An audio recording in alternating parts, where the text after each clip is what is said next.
First tonight, though, as I said, Everton have completed the signing of Jack Grealish on a season-long loan from Manchester City. Vinny O'Connor is at their training ground, Finch Farm, and joins us now. Vinny, very good evening. Right, talk us through the details of the deal. Yeah, what we're told, Mike, is that Everton won't be paying a loan fee here, but they are paying a significant portion of Jack Grealish's wages. But on top of that, to get this deal done, we're also told that Jack Grealish himself has taken a bit of a financial hit as well. But what it all means is that he will be here as an Everton player for a season on loan at the very least. But at the end of that, Everton also have an option to buy as well and make that deal permanent. So Jack Grealish could be with them a lot longer than just that one season. And certainly the hope is at Everton that everything goes to plan and Jack Grealish is able to recapture the form that led David Moyes to. And that'll be that then. It sounded like he was deep-sea diving and then he went altogether. We'll try and sort that out and get back to him. But luckily, I've got these two here to pick up the slack. All right, then. Carve, good deal for Grealish, good deal for Everton, good deal for Manchester City. What do you think? On paper, I think it's a good deal for all parties. If you look at this picture of Jack Grealish at the moment, the thing I noticed is how fit he looks. And that is one of the reasons why he didn't go to the Club World Cup in the US with Manchester City. I think he sat down with City and everybody decided that it would be best for him to have a full pre-season before he joins a new club. And the important thing for him is that he wants to play. He wants to play regularly. That's what he's been missing at City, and that is what he's going to get at Everton. Now, you don't need me to tell you what a big club Everton are and what a connection their fans have with their players. They adore skillful players like Jack Grealish. They've had players like Wayne Rooney, like Paul Gascoigne as well. I think this could be a match made in heaven if everything goes well. And I think the ultimate goal for Jack Grealish is to get his place back in the England squad as well, because he's desperate to be back in and he's desperate to play in the World Cup in the US, Canada and Mexico next summer. Yeah, well, Carve said that Jack looks really fit, possibly because he's standing next to me. But anyway, this is what David Moyes has had to say. I think we're getting him at a good time because he's experienced, he understands the Premier League, and we're all fully aware of the levels he's capable of performing to. I know Jack's ambition is to get back into the England squad, so hopefully we can help him achieve that over the course of the season. We're all looking forward to working with him and providing a platform for him to show the best version of himself. James, is David Moyes absolutely the manager who should take Jack Grealish on at the moment? I think so. A word on Grealish himself. I actually thought this deal would be one that got done later on in the summer, perhaps on deadline day, where there would potentially need to be more compromise from Manchester City on wages and Jack Grealish as well. He's opted against having an opportunity to wait and play in Europe this season. I think that shows you a lot about the fact he wants to be playing football again. He wants to put himself in the market so Thomas Tuchel can select him again, because he was brilliant in that first game he played for under Thomas Tuchel for England against Ireland. You thought, this is the old Jack Grealish, the Jack Grealish that plays in that carefree attitude and that manner where you think he can do anything on the pitch. He doesn't feel like he's being regimented to do what a manager wants him to do. You'd think that David Moyes will give him the opportunity to thrive. David Moyes is now in a situation where he's got too many number 10s because Kiernan Dewsbury-Hall has just signed as well. They've got Iliman and Dyer, they've got Dwight McNeil, and now they've got Jack Grealish. He simply needs to play 715 minutes in the Premier League he got last season. For whatever reason, things have not worked out for Jack Grealish over the course of the last 12 to 18 months. I think he's now going to be in a situation whereby we thought we may not see him playing football for a long period of time, because if he did sign on deadline day, there'd be that time to acclimatise. He's now got pretty much a week to get himself in condition to feature. I'm not sure he'll start, but to feature in Everton's first game of the Premier League season against Leeds. He's got a great opportunity to have a good season and get himself back in contention. There are 3 international breaks between now and the end of the year. If he performs well for Everton over the course of the next few weeks, he'll be right in contention to be in that World Cup squad. Carve, James said that he thought this would get done towards the end of the window. That said, have other clubs missed a trick should they have been in for Grealish?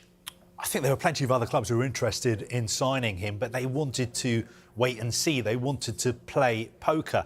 As James said, the longer you wait, the closer you get to deadline day, the better deal you can potentially get. But Everton didn't want to play games. They realised that Jack Grealish is, well, he was a few years ago, a £100 million player. I remember being at the Euros in Germany last summer. Jack Grealish wasn't in the England squad, I don't think. Did he make the England squad? No, he didn't. He was gutted. He missed out. He missed out on the England squad. But travelling around Germany, he was one of the faces of that tournament. The commercial deals that UEFA had done, a lot of them featured Jack Grealish as the face alongside players like Harry Kane and Kylian Mbappe, for instance. So just 12 months ago, he was a superstar of world football. That is why I think Everton have got a brilliant deal. Of course, we don't know how it's going to turn out, but if he gets back to his best, I think David Moyes can get the best out of him as well. Because I just think Jack Grealish is the kind of player who needs a manager to put his arm round him and, you know, just to say to him, look, you just get out there on the pitch, you do what you do, we'll give you the ball, entertain the crowd, create chances, score goals, we'll take care of everything else. I think perhaps that is what has been missing for Jack Grealish over the past couple of years. But I don't want to underestimate the fact that when he's been at Manchester City, he has won some incredible trophies, including the treble as well. So it hasn't, by any stretch of the imagination, been doom and gloom for him at City. Mike, one thing I wanted to quickly mention here, we say it's a good deal for all parties. It's a very costly deal for Everton, though, because when you look at what they're paying in terms of wages, this could cost them around £10 million. And he's going to be the highest paid player in that Everton dressing room by a country mile as well. So that may have an impact, but I think you'd think those teammates would be happy to see Jack Grealish rather than be without him and see him play elsewhere. So it's going to be costly for Everton. But if they have a good season, they get themselves back into contention to qualify for Europe. Maybe that not be this season. But if you can help kickstart that process in this brand new stadium, it'll be money well spent. Well, there's no doubt Jack Grealish is a superstar, and he's picked the shirt number of superstars of the past. And here he is telling us why. My two favourite players, English players ever, to play football is Wayne Rooney and Paul Gascoigne. So I've always known that when they played here, you know, they both wore number 18. So, yeah, as soon as I knew this deal was close, I had a look and number 18 was free, which was perfect for me. Vinny O'Connor has taken off his snorkel and he is back. Vinny, fingers crossed. Right, they've got Grealish in. Any more expected to come in the door at Everton? Yeah, I think so, Mike. I think David Moyes has made it clear earlier in the transfer window that he wanted to get at least 9 or 10 new signings in. He's made 6 so far with Jack Grealish there. And it's nice to see that Jack Grealish is endearing himself to Evertonians in some way. You know that Evertonians sing, and if you know your history, he clearly knows his history by taking the number 18 shirt as well and looking at his heroes of the past in Paul Gascoigne and Wayne Rooney. But what else can Everton add as an attacking threat? Because we're no longer looking to strengthen in that area still. They would like to strengthen down there.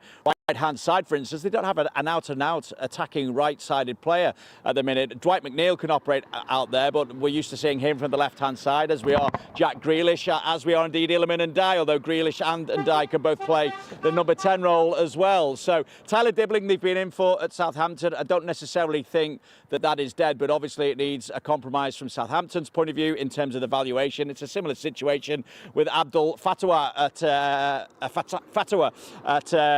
Leicester City, of course, as well, because again it seems that Everton and Leicester are some way apart on their valuations of the player. On top of that, realistically, David Moyes would like to get in an experienced striker who can operate as the focal point, maybe take a bit of the pressure off Tieno Barry and Beto to a certain extent as well. A defensive midfielder of the profile of Idrissa Gana Gueye, again, would be a welcome addition, and certainly Everton would look to strengthen at right full-back as well to increase the options that they have there. So we're expecting more to come in this transfer window, albeit Jack Grealish at his 6th summer signing so far.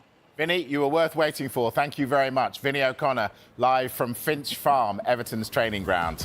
And how about this? Grealish could make his debut for Everton against Leeds in the Monday Night Football. That will be something to see.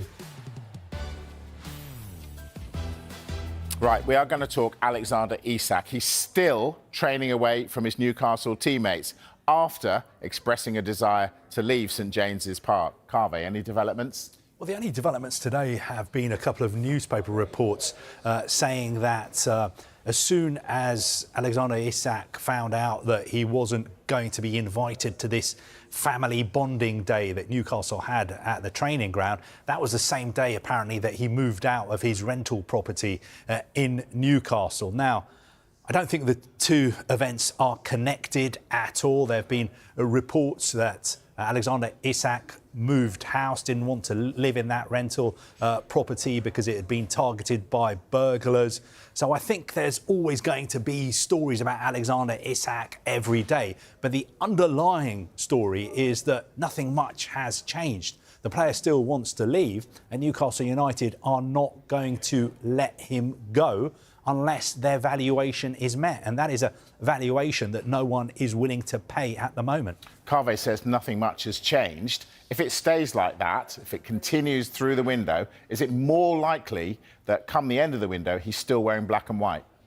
It feels like as the days pass, that's becoming more and more likely. At this moment in time, there is no bid on the table. Newcastle rejected a bid from Liverpool in the region of around £110 million. That was about 10 days ago. There's been no movement whatsoever at this moment in time. Newcastle are only going to allow him to leave if their valuation is met. We understand their valuation is around £150 million. It's unclear whether they'll be able to get that over the course of the next few days, and if they can get a replacement lined up. And that is proving to be very difficult for Newcastle right now. They tried to sign Hugo Ekitike. He went to Liverpool. They tried to sign Benjamin Sesko.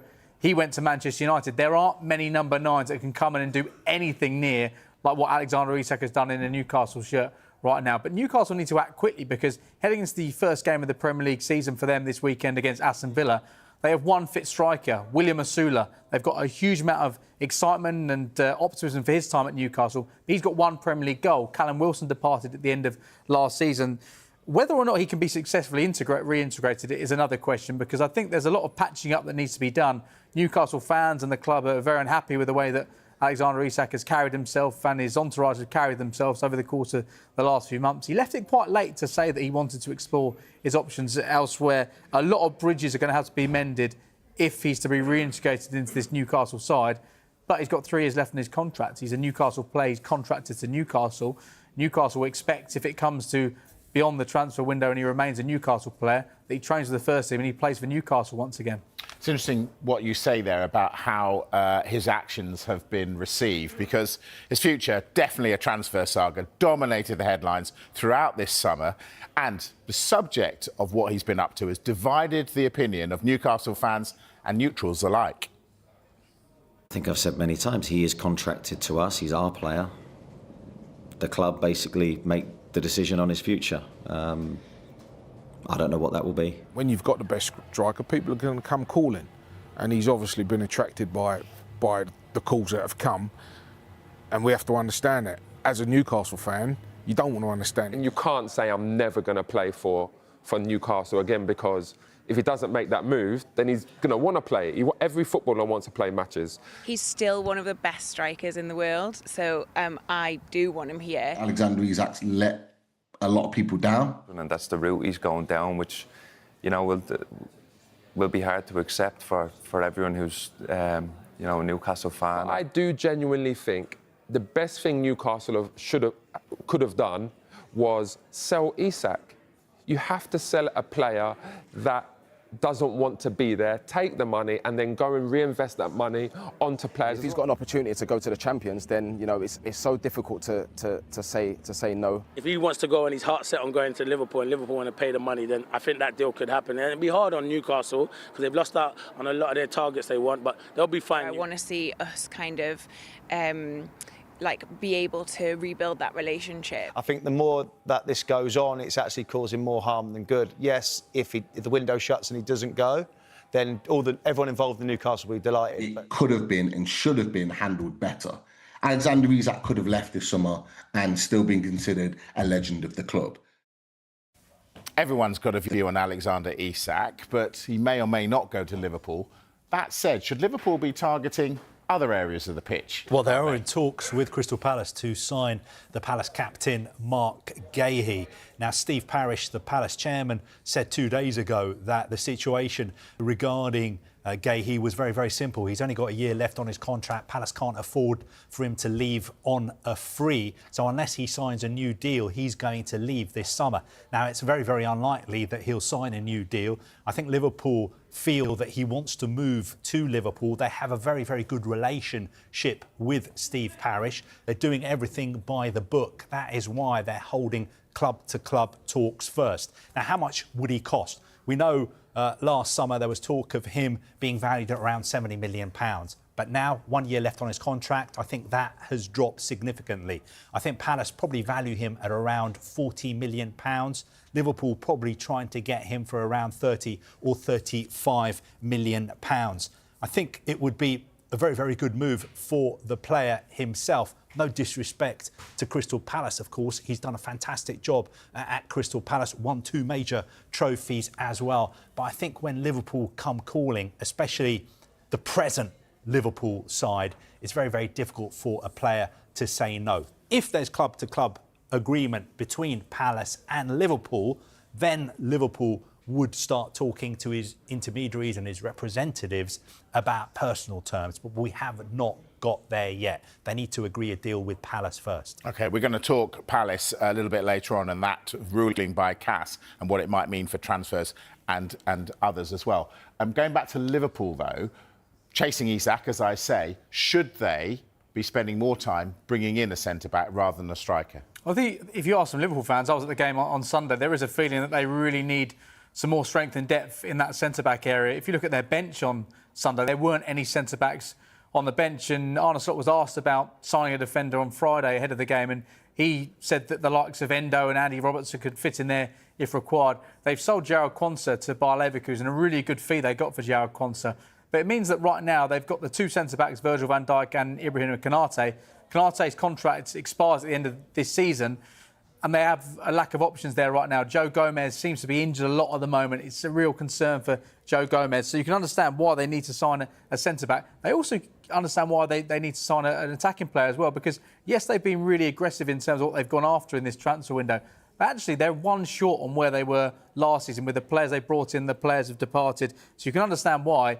But I think the centre-back is a priority, because if they don't sign an attacking player, they still have the likes of Enga Moa, the 16-year-old on the left-hand side, Harvey Elliott, Doak, Ben Doak as well, and they've got options there if required. I think the centre-back area is one they really need to address. If anything happens to Virgil van Dijk or Konate, I think they're in real trouble. And we saw what happened when they lost Virgil van Dijk a couple of seasons ago. Carve. One other line to bring you about centre-backs and Liverpool. This is from Sky Italy, who've been reporting that Liverpool are very interested in signing possibly the best young centre-back in Europe at the moment. He plays for Parma. He's 18 years old. He's called Giovanni Leone. He's valued at €30 million. Inter Milan also interested in him. OK, so we know that Crystal Palace might be losing Marc Guehi, their captain. They also might be losing Eberechi Eze. So what's going on with him? Well, he's been linked with a move to Tottenham. His release clause is worth around £68 million and reportedly expires on Friday. Well, Thomas Frank was asked about Spurs' pursuit of Eze today. I think there's a lot of good players out there. There's also a few from the PSG team, but I don't think we can buy them right now. So in general, players in or players out, I'm only speaking about, either something done or not done. So in general, I speak about my own players. I think I got a good team, good squad. Of course, there's transfer window. We are definitely, in the market, and we'll do everything we can to make the best possible and strongest squad ready for the 1st of September. So there's a few things in the air, as you say, along the way. So, Carve, just Spurs after Eze?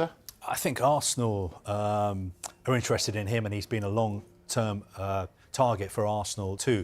I think when you've got a situation where the 2 big North London clubs are after the same player, they've both got to be even more careful than they are when it comes to trying to sign players, because they don't want to get into a situation where they get involved in a sort of bidding war, or their fans are encouraged to say, look, he signed for us, he turned you down. So they've got to be very, very sure that the player himself wants to move to them before they make any official bid. Now, if his release clause does expire on Friday, if I was a Crystal Palace fan, I would be hoping and praying that nothing happens until Friday, because if you get to a situation where that release clause has expired, then obviously that puts Palace and their chairman Steve Parish in a much stronger position, and he's got 2 years left on his contract, so they could afford to hold on to him for at least another season. Right, hold on. Earlier in the programme, we were lauding Everton for going for it, going for Jack Grealish, getting Jack Grealish. Shouldn't one of those London clubs pay £68 million for the release clause and get Eze?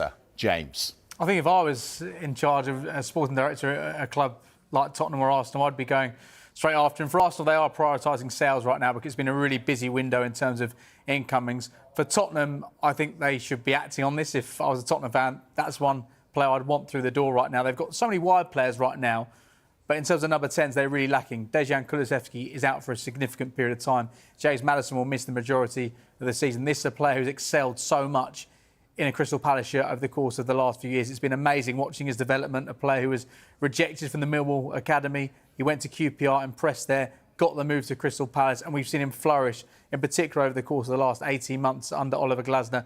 He's one of the most gifted players in the Premier League. Technically, he can score goals, create goals. Jean-Philippe Mateta is very pleased to have Eberezer as a Crystal Palace player. I'm not sure how long he'll remain as a Crystal Palace player because he is just so good. They'd love to keep hold of him for another season, especially as it looks like Marc Guehi will depart. I think it looks like that will be the case because of his contract situation. But yeah, £68 million.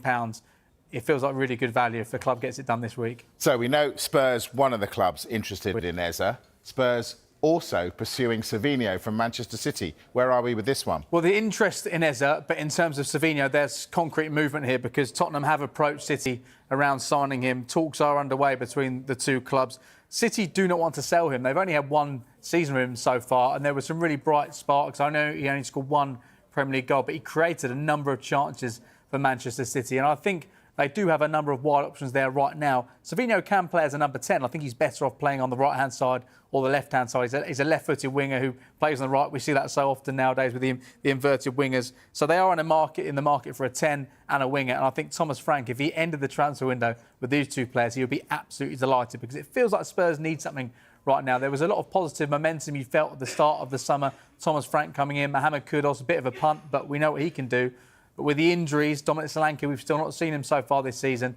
You can understand why, if they can get these two through the door, I feel like you get a bit of momentum heading into a season in the Champions League for Spurs. Right, we're going to take a break. Now, when we come back, Gianluigi Donnarumma, wait for it, expected to leave PSG this summer. Where could he be playing next season? Much more on the break next. There he is, Donnarumma. Like I said, after the break, next.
Now, this one raised a load of eyebrows. Gianluigi Donnarumma expected to leave Paris Saint-Germain this summer after he failed to agree a new deal with the European champions.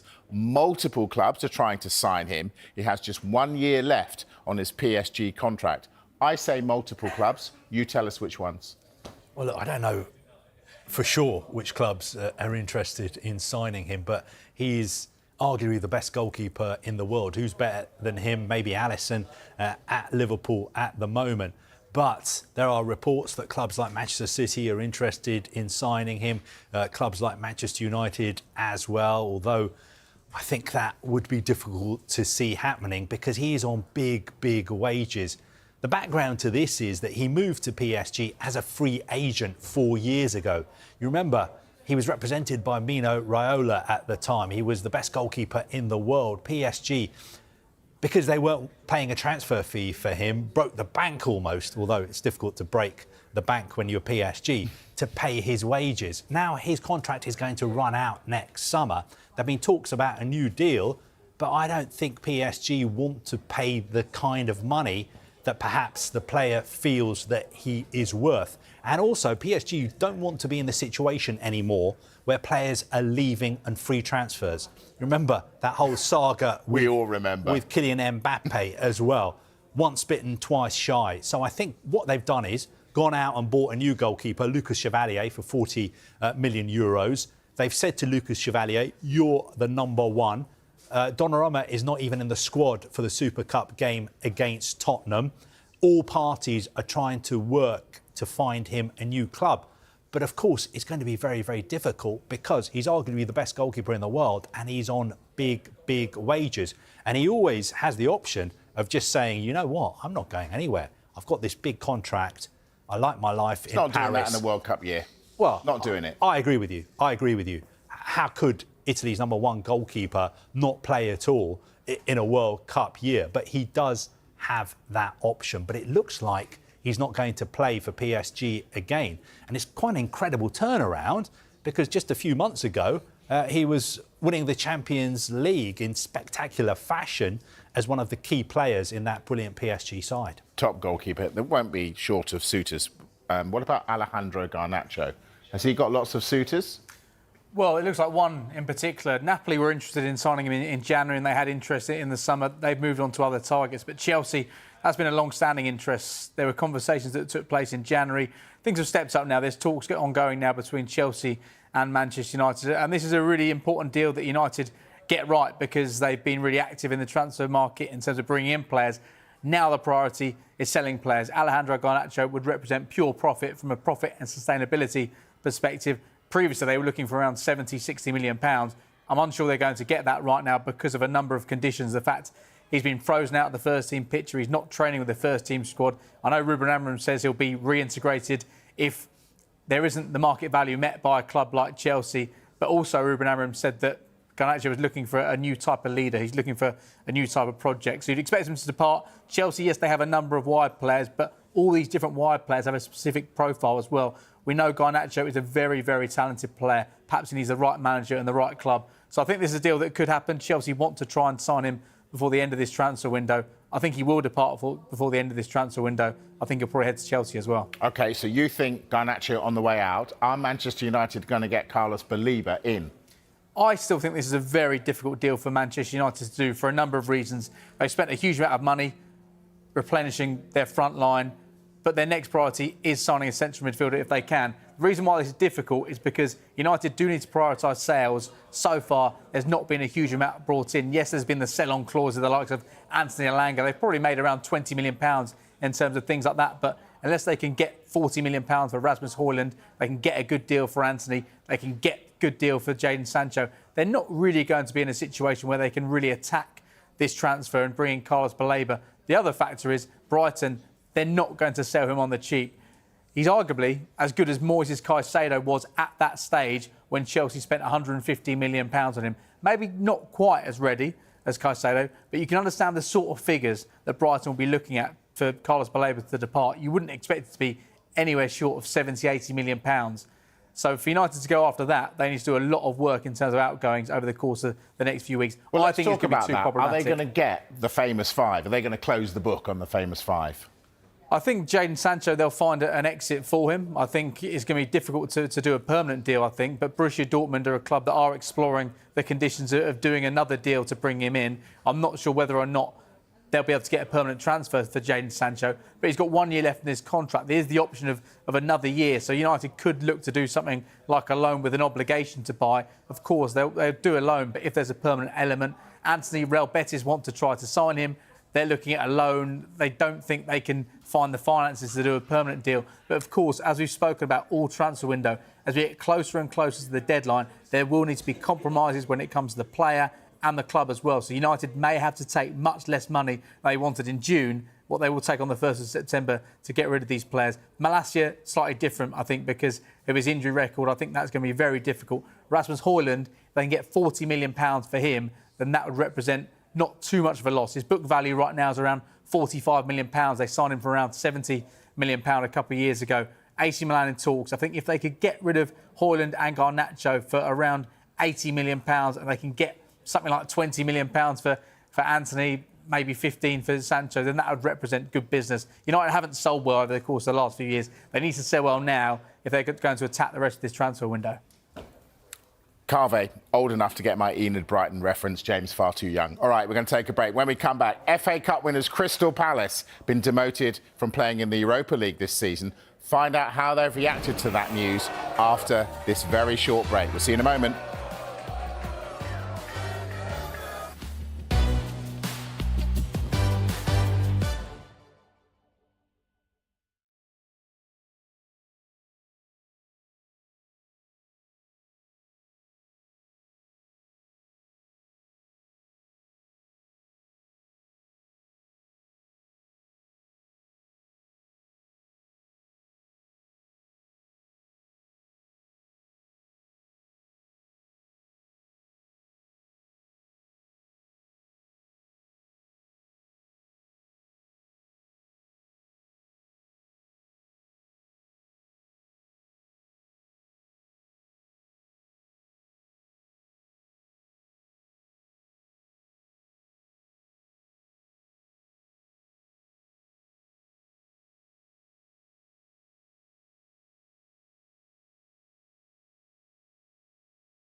privilege and power as other clubs. Well, they released a lengthy statement, definitely worth listening to.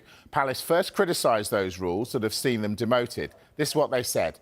At a time when we should be celebrating our victory in the Community Shield at Wembley, the decision by UEFA, and followed by the Court of Arbitration for Sport, shows that sporting merit is rendered meaningless. When we won the FA Cup against Manchester City on that momentous day in May, our managers and players earned the right to play in the Europa League. We've been denied that opportunity. It appears that certain clubs, organisations and individuals have a unique privilege and power. This growing and unhealthy influence has shattered the hopes and dreams of Crystal Palace supporters and does not bode well for aspirational teams all over Europe competing to progress when rules and sanctions are unevenly applied in the most flagrant way. Multi-club structures hide behind the charade of a blind trust, while clubs such as ours, who have no connection to any club whatsoever, are prevented from playing in the same competition. To compound the injustice, clubs that appear to have huge informal arrangements with each other are also allowed to participate and even possibly play against each other. Strong stuff from Palace. So, Carve, how will this demotion affect their transfer business? Well, obviously it will have an effect on their transfer business. I don't think there's going to be a fire sale of players at Palace. I think just because they're playing in the Conference League and not the Europa League, it doesn't mean lots of players are going to be ringing up Steve Parish saying, I don't want to play in the Conference League, get me out of here, I want to jump ship. But obviously Palace need to sign players and they need to sell a player or a few players over the next couple of weeks to strengthen Oliver Glasner's squad.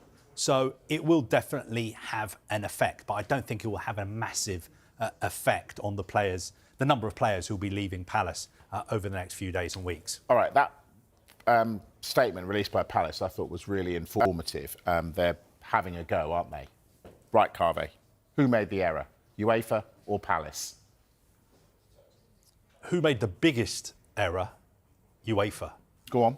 I think the decision that UEFA have taken is absolutely extraordinary. I think Nottingham Forest have done nothing wrong in this whatsoever. I got interested in football in the 70s and 80s. Nottingham Forest are a club that I have utmost respect for. City Ground, one of my favourite football grounds in the world. So I'm not standing here being anti-Nottingham Forest. I wish them all the best in the Europa League. But Crystal Palace 100% are absolutely not part of a multi-club ownership group.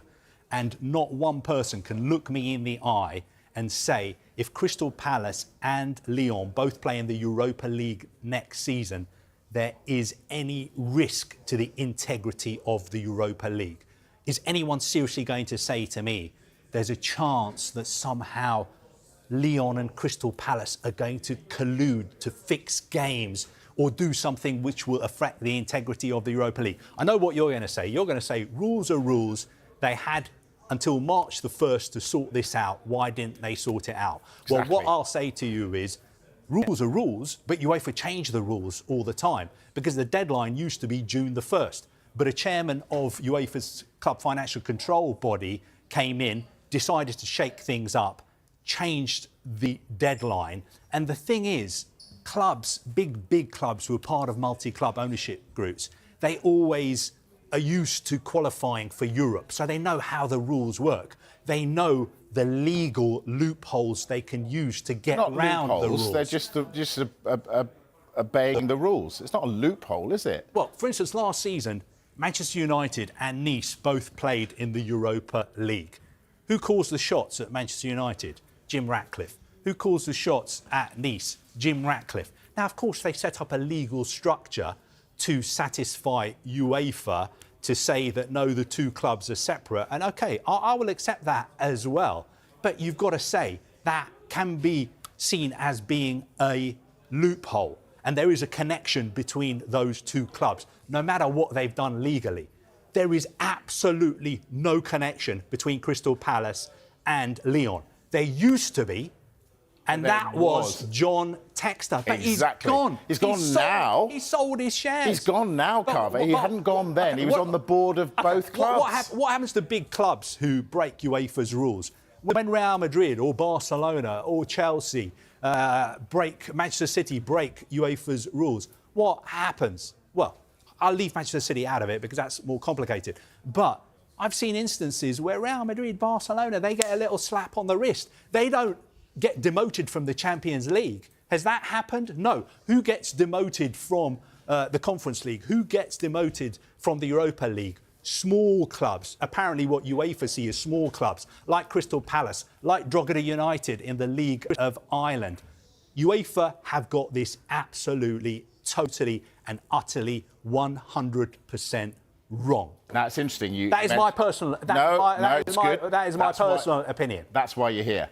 I'm not a Crystal Palace fan, and I'm somebody who always bends over backwards to try and be fair and objective and see things from UEFA's point of view and also from FIFA's point of view. I'm not somebody who stands here kicking FIFA, kicking UEFA 24/7. I try my best to see it from their point of view as well. I'm sure there are lots of people who work at UEFA as well who are looking at this and saying, the FA Cup winners, the oldest cup competition in the world, Crystal Palace won their first ever major trophy. They earned their place in the Europa League, and we're doing this to them.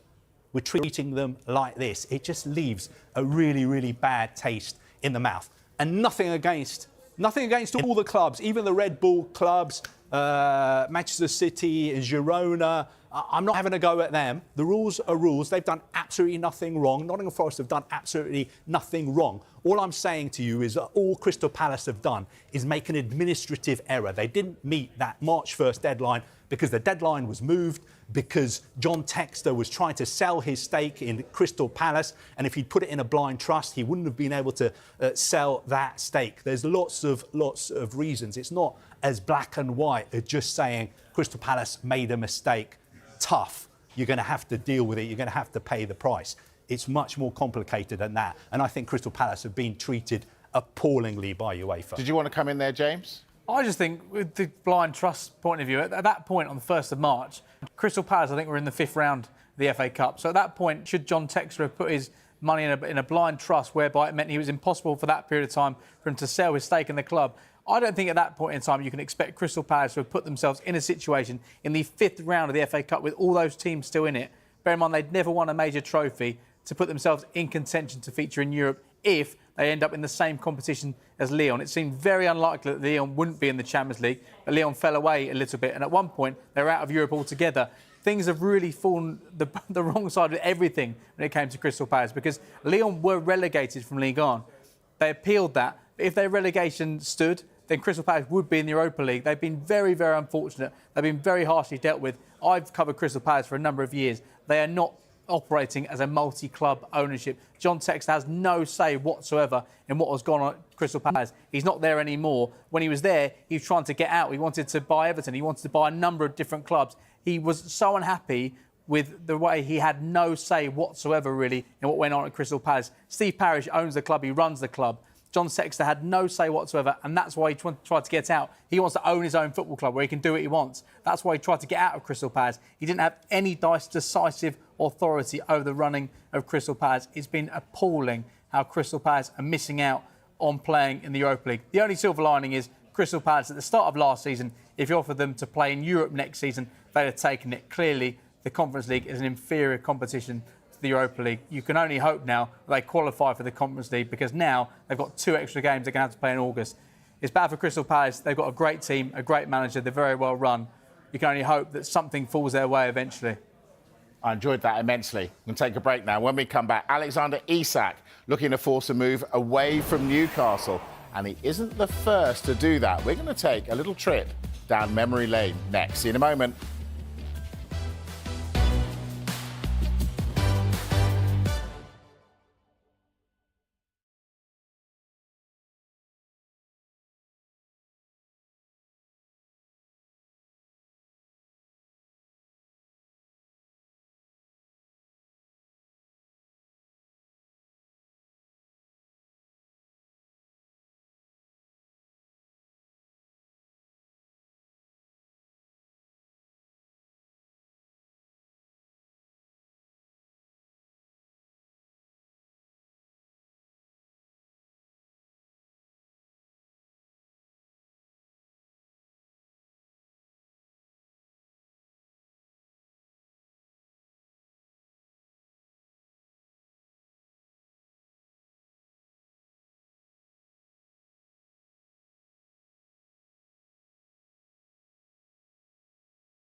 So Alexander Isak looking to force through a move out of Newcastle. Now that conjures up memories of previous times when players have looked to leave. Remember this in the summer of 1998?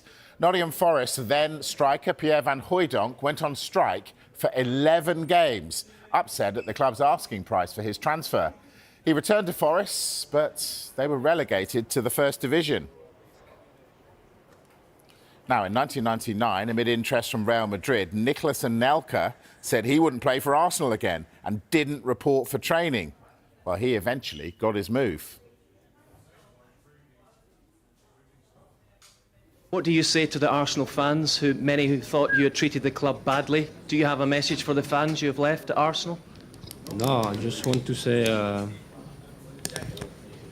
I want to leave, and now I sign for Madrid. Well, another protracted exit from Arsenal was Ashley Cole's in 2006. Now, he felt Arsenal had backed out on a promise on his salary, leading to a move to Chelsea. William Gallas moved in the opposite direction. Tottenham's Dimitar Berbatov refused to play in a London derby against Chelsea in 2008 to facilitate a move to Manchester United. You may remember that transfer completed on deadline day for £30 million. You're sitting there, what do I say? It was okay in the end because Sir Alex knows how to break the ice, start the conversation. But I was nervous because nothing was happening, and it was coming down to the last minute of the transfer window.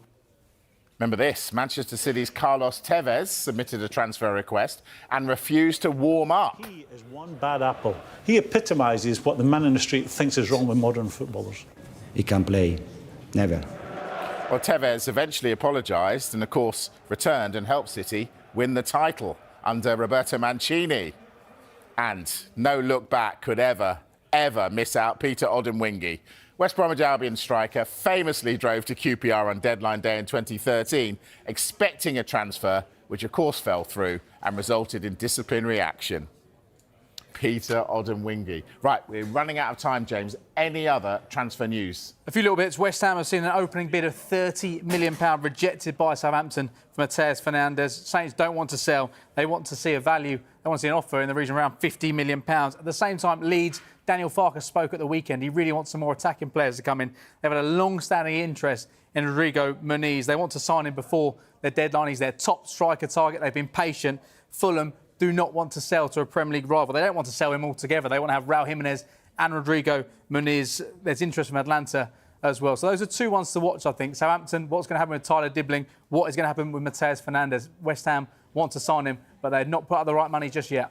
OK, all right. It's been an absolute pleasure. Particularly enjoyed the Crystal Palace chat, Garvey, as usual. You got on your high horse, which was great. That is the transfer show for today, the early version. We're early because the soccer special is back. The first soccer special of the season. There they are. Check out those suntans. Well, we've been working hard on Sky Sports News. These boys have been living it up on the beach.